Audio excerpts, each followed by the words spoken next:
过去前的老大人，伊有助听机，抑过无想要用，因为挂了后呢袂自在。即马有台湾人家己发明的助听机，有真细型的设计，会使设伫耳孔内，同时声音佫会使调大细声。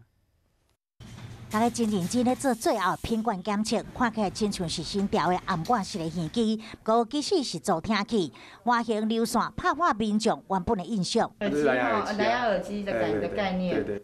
外形体非常细，无详细看根本看袂出来有挂耳机啊。几乎这个助听器是完全隐蔽到耳道里面去，这个线呢是为了方便使用的人可以把它拿取下来。无亲像传统耳管式的遐耳遐肉，伫功能上伊嘛有突破，甲手机 APP 结合互助听器，会当透过云端做个人化的调整。这个声音要大声一点，还是要小声一点？或是它要小声一点，或是再锐利一点？除了听损人士以外，真侪老大人嘛需要助听器。不过出门怪无一步句，即马只要靠手机连上网络，工程师就当帮你解决难题。我觉得很方便，因为有蓝牙的功能。蓝牙的功能。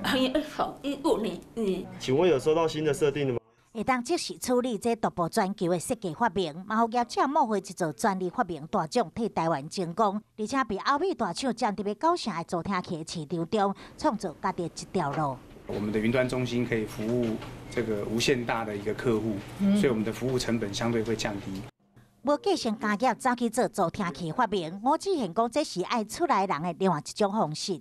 我们从小一起长大，那这个妹妹呢，她从小就有这一个听力的障碍，产品没有太多的选择，所以这个使用者呢，他也只能够接受当时这样的一个助听器的一个状态。